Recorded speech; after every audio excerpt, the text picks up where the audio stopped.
80 करोड़ रुपए कमाए अपनी पहली बॉक्सिंग फाइट से। कौन है ये फाइटर? तो आइए बात करते हैं यूएफसी के एक ऐसे फाइटर से जो अफ्रीका की गरीबी से निकला।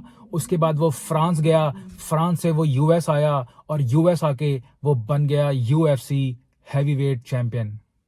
कौन है ये फाइटर? ये है फ्रांसिस एनगानो। फ्रांसिस एनगानो एक ऐसा फाइटर जो कभी रेत के खड्डे खोदता था और अफ्रीका की बहुत ही गरीबी में रहता था। आज वो बॉक्सिंग की तरफ बढ़ रहा है। यूएफसी में उसने झंडे लहरा दिए। हैवीवेट चैंपियन रहे। हैवीवेट चैंपियन रहा। उसके बाद उसका झगड़ा हो गया यूएफसी के साथ, राइट, और फिर वो चला गया बॉक्सिंग में। और बात करें इनकी पहली बॉक्सिंग फाइट की तो वो हुई लेजेंड टाइसन फ्यूरी के साथ, जहां इन्होंने सबको चौंका दिया। जी हाँ, उसने चौंका दिया। हालांकि वो फाइट हार गया फ्रांसिस एनगानो, बट उसने जो लेफ्ट हुक लैंड किया था टाइसन फ्यूरी के ऊपर, तो वो एक नॉकडाउन भी हो गया था, राइट, नॉकआउट हो गया था। और सभी लोग हैरान थे कि यार कितनी टाइसन पावर है फ्यूरी इसमें। सही बात है, टाइसन फ्यूरी को उसने Knockout। नॉकडाउन किया। और वहां से क्या है, उसकी ना बॉक्सिंग वर्ल्ड में एक छाप, लोग बातें करने लग गए। पीपल स्टार्टेड टॉकिंग कि यार अगर ये फाइट किसी और के साथ लड़ेगा तो उसका क्या रिजल्ट मिलेगा। बिल्कुल। और उसी की एक नई अपडेट आई है। क्या है वो अपडेट? ये अपडेट है boxing legend Anthony Joshua versus Francis Ngannou deal हो चुकी है। जी हाँ, अगेन सऊदी अरेबिया ने ये फाइट कर दी है फिक्स। और अब ये फाइट कुछ महीनों बाद सऊदी अरेबिया में दोबारा से, क्योंकि पहले भी फ्रांसिस एंगानो सऊदी अरेबिया में लड़ा था, है ना। बिल्कुल याद अब वो दोबारा से लड़ रहा है। और पहली फाइट में कितने रुपए मिले थे फ्रांसिस एंगानो के? हालांकि वो हार गया था, लेकिन फिर भी हारने के बावजूद 80 हाँ, करोड़ रुपए की कमाई हुई फ्रांसिस एनगानो को। गारंटेड पर्स था। फ्रांसिस एंगानो ने कमाए 80 करोड़ रुपए अपनी पहली बॉक्सिंग फाइट से, जो वो हार गए। और उनके कोचेज ने भी कहा कि इतने पैसे उन्होंने आज तक नहीं कमाए किसी एक सिंगल फाइट से या फिर किसी 2 या 3 फाइट को मिला के।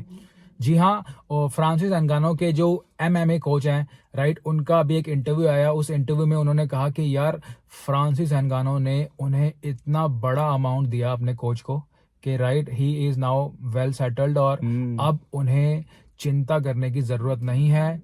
वो फोकस कर सकते हैं अपनी कोचिंग के ऊपर और फैमिली गोल्स भी अचीव करे उन्होंने काफी। एग्जैक्टली। तो ना केवल फ्रांसिस एंगानो ने पैसा कमाया, बल्कि Francis Ngannou took care of his coach staff, his supporting staff. Good job Francis Ngannou. तो दोस्तों बात करें अगली अपडेट की तो वो है एमएमए यानी कि यूएफसी की तरफ से, जहां चार्ल्स ओलिवेरा और अरमान जारूकियान यूएफसी 300 में सामना करने जा रहे हैं एक दूसरे का। जी हाँ, चार्ल्स ओलिवेरा कर रहा है कमबैक। उसको अब इस्लाम के साथ डायरेक्ट टाइटल फाइट नहीं मिल रही है। पता नहीं क्यों ऐसा हो रहा है। हालांकि ऐसा पहले माना जा रहा था कि इस्लाम और चार्ल्स ओलिवेरा की फाइट होगी, बट शायद यूएफसी अब चार्ल्स ओलिवेरा को कर रही है punish, because short term fight Charles Oliveira ने एक्सेप्ट करने से कर दिया था मना। और याद है जो वोकनोव्स्की वर्सेस इस्लाम हुई थी, वो पहले हुई थी ऑफर चार्ल्स ओलिवेरा को। लेकिन अरमान जारूकियान ने भी दिखाया है कि वो क्यों डिजर्व करते हैं टाइटल फाइट। तो शायद इसीलिए फिक्स करा होगा। तो अरमान सारूकियान, जिसका एक पहले मैच हो चुका है इस्लाम के साथ, राइट, वो एक काफी कंपैरेटिव फाइट थी। उसने दिखाया था कि वो रेसलिंग, इस्लाम की रेसलिंग के साथ मुकाबला कर सकता है, राइट। और उसके बाद अब उसकी लास्ट फाइट में उसने बनील दारियुश को कर दिया नॉकआउट, राइट।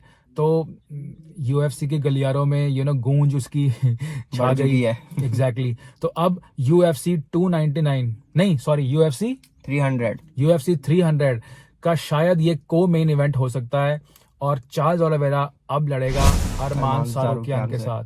अब देखना होगा कि ग्रैपलिंग में कौन आगे जाता है, ग्रैपलिंग में कौन बेटर फाइटर है।